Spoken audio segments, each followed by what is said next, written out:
Yeah. But Mommy, I have a TV on. I TV hide. Yeah.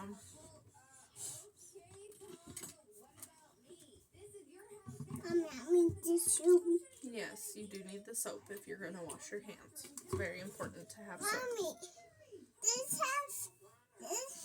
this should make bubbles. It does make bubbles, yes.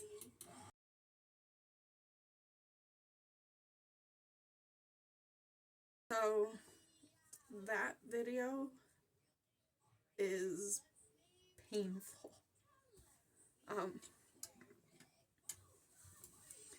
The narcissist was gone again. We had gotten in a fight, and you guys, I know I shared the story many times, but we're gonna share it again. Trigger warning, it's going to get very violent and graphic. That day was the day that in his faux mom's apartment, she came home and was talking to me, directly to me, saying, the narcissist needs to be more involved. He's never here. Why isn't he around? He needs to be doing stuff with his kid. And I'm back and helping my mother set up her bed. Mommy, I saw a pink arm. Whoa, That's Mommy. Come and check. Okay, now I'm back, and I mean it. I also changed location just because everybody is currently sleeping, so with the door open to talk, it just ends up being way too loud for the rest of the house. So I just wanted to come on here and continue on with this and get all my work done that I need to get done. But yeah, so that video, it's so short. It is horribly short. And I remember like filming it, and like I sat there for like an hour. Like the original video was an hour long, and that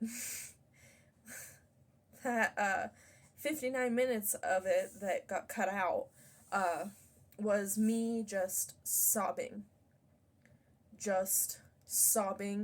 and showing a bunch of different things, and making Elias very happy because I filmed that and posted it to be like, oh, this is what's going on, like I just have to disappear again. I know I just posted like this is the video directly after me saying, oh, I'm back because we moved and everything's gonna be great again. And then that video went up, and that video I had to make because I freaking, like right before that was when the narcissist choked me, when he almost killed me in front of our son. That is the little bit, like, after you see of an hour of me calming myself down and calming my son down and filming with a filter on. I made sure to film with a filter on so that way, like, it was blurred just enough that you couldn't see how puffy my eyes were and all of that crap. And like,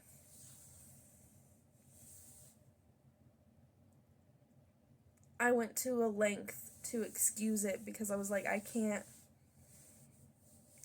focus on this anymore because, like, I just almost died. And that's terrifying. It scares me to death that the first thing that ran through my head was I have to make a video and post it publicly so that way the fact that I just vanished again doesn't go noticed by anybody.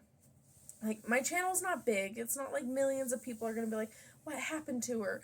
However, my channel, like, for a very long time, the only people that were watching any of my videos was family.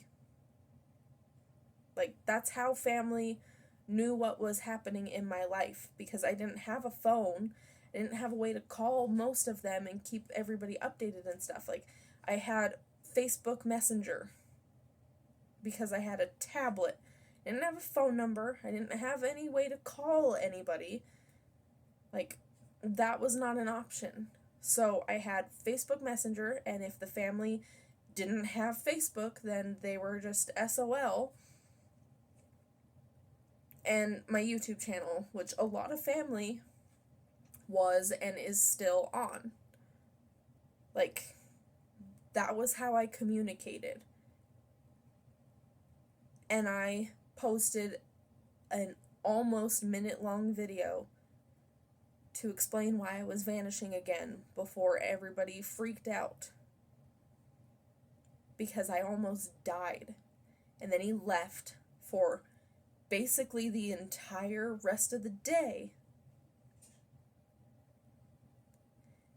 And that was what I did with my time. Calmed down, went to film, started freaking out again, so I had to calm down more, and posted the one thing that I could get with us not freaking out. And that's insane. Like, that is not a healthy response. That is absolutely insane. That video breaks my heart. It is so short, but it breaks my heart. And then, to top it all off, like, that was a horrible day in general. Like, we were living with his faux mother, and she was the one that was, like, saying stuff about how he was gone all the time, how he needs to be more involved, right? And so that was the whole reason that I brought it up, and I asked for 1 day a week, which set him off, which led to our fight, which led to him almost killing me in front of our son while I was unknowingly pregnant with our other son. And then, like, his faux mom came home, and I mean, I was distant, I was scared, and I didn't say anything to her, for starters, because, like, what do you say? Like, what are you gonna say? I sat around here for hours crying because your pretend son almost killed me? I didn't know what to say. I didn't call the cops. Why? How was I supposed to call the cops? How? Without a phone? The only phone that we had was his phone? How the hell was I going to call the cops? How was I going to report that? How was I going to do anything? I was in a state without any family, without any support. If it all went bad on me, I was going to be homeless. Because who was going to help me out of that family? Nobody. That's who. Like, before we got kicked out of that apartment, there was a night where his little sister was over at our apartment when we still had our apartment, and he was screaming at me so much, and he was standing over me and just telling me how bad I made him want to hit me, how he just never wanted to hit a woman so much in his life, but I make him want to. And so I went out. We didn't have any furniture at this point, and I went out with my blanket and with a pillow and with Elias's blanket, and I laid on the floor like 3 feet away from his sister, snuggled up with Elias, and she whispered to me, "It's not okay how he talks to you." And I said, "I know." And then when I first decided to file for full custody, my stipulation was that I would be very open to rediscussing and redetermining custody arrangements after he gets help. Like, if you read the original paperwork that I sent to the court, it literally says that I wanted full custody, full decision making, and for him to have supervised visitation while he gets help. Which is apparently me trying to make him not be a father and take his children away from him and ruin his life. Okay, makes sense. But when I first filed all of that, one, I tried to discuss it with him and come up with a solution together. His solution was to just say, I get to have full custody and he will get all of the tax returns and shit. I was like, that makes no sense at all. Oh, and to not put him on child support, that was the other thing. So he was going to have all the money. And I was like, that doesn't even make a little ounce of sense, but okay, cool beans, fun times. And so I filled out a parenting plan by myself and was like, okay, I'm done trying to play the narcissist game. The narcissist is not going to get what he wants just because it would make everything so much easier. I'm going to write in the parenting plan what is in the best interest of the children.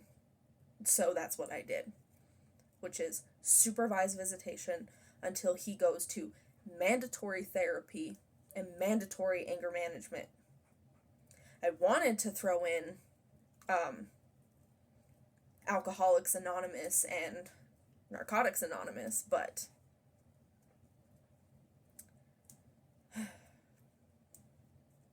he's already not going to do the first two. So what's the point in adding two more? But anyway, when all of that happened, I messaged his younger sister and I asked her if she would write something for me for the court. And I was like, it was like, I get it if you don't want to because you're family, but you are like the only person that's ever heard and seen how he acts.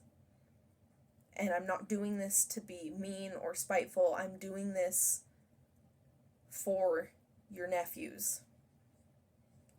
For little dude. And I was like, you knew it was wrong while I was down there and in that relationship, and you voiced that it was wrong. And she sent back, I'll think about it. And I said, okay. And then I never heard back from her ever again. So honestly a very upsetting thing to this day of just like, you would acknowledge that it was wrong when I was still choosing to stay, but the minute that I said enough is enough, this isn't healthy, this isn't okay for my children whom you love very much, like I'm not gonna doubt that for a second, I know she does. But as soon as I say that, I become a piece of shit and a liar and a terrible mother and vindictive and spiteful.